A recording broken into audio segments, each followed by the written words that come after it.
Every professional detailer in America will tell you the same thing. If you want your truck's interior actually clean, you need hot water, steam, pressure, a machine that costs thousands of dollars. And yet, if you've ever rented one of those carpet extractors yourself, you've probably noticed something strange. The stain disappears for a weekend and then it comes back. Not as bad as before, but back. The industry has a name for this.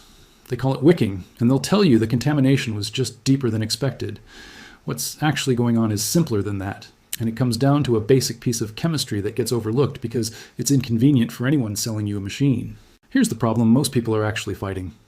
The stains that ruin a car interior, old coffee, sweat, fast food grease, pet accidents, aren't simple dirt. They're organic.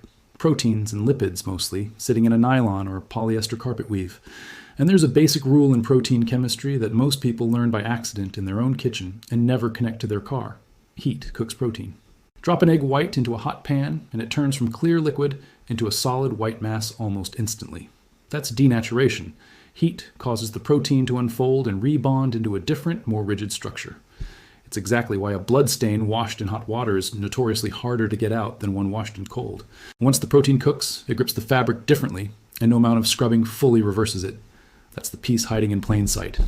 A commercial hot water extractor runs at somewhere around 150 to 200 degrees Fahrenheit.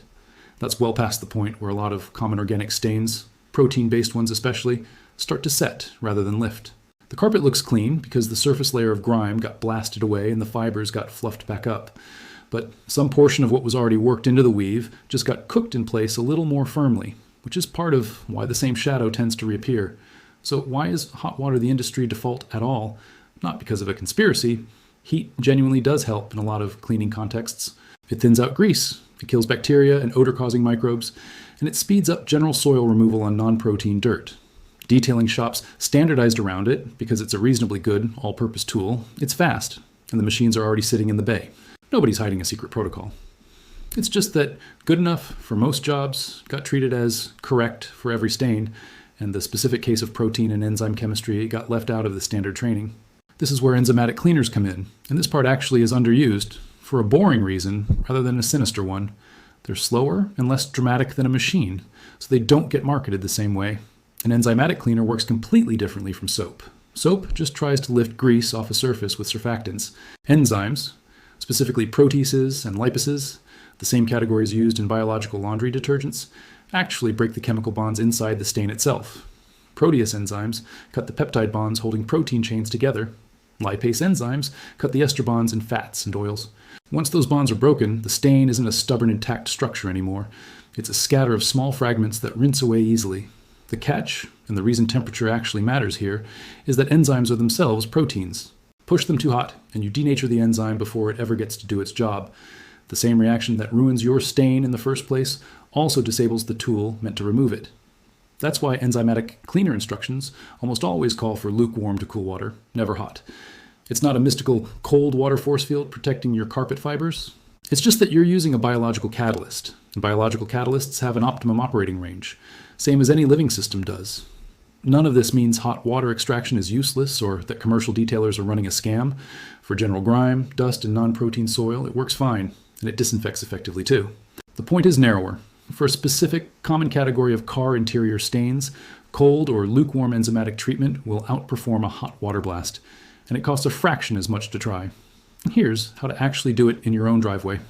Pick up a commercial-grade Protease and Lipase enzyme cleaner. The kind sold for pet stains or in janitorial supply stores works fine. You don't need anything automotive branded.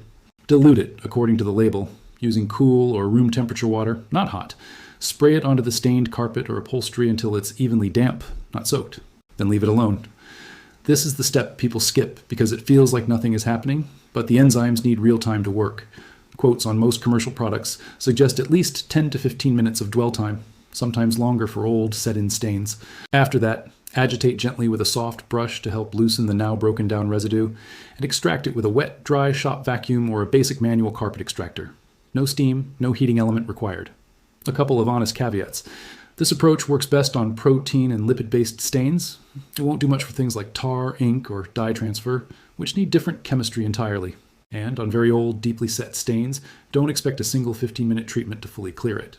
Sometimes it takes a couple of passes. It's also worth doing a small hidden spot test before treating visible upholstery. since some enzyme concentrates and some dyes don't get along. At the end of the day, the fix here isn't a secret being kept from you. It's just a piece of basic chemistry that never made it into the standard cleaning routine, because the standard routine was built around what's fast and what sells equipment, not around what's actually happening at the molecular level in your carpet. Once you know that heat sets protein and enzymes need patience instead of pressure, you don't need the expensive machine at all, just the right chemistry and a little bit of time. That's it for this one. Hidden Fix Lab.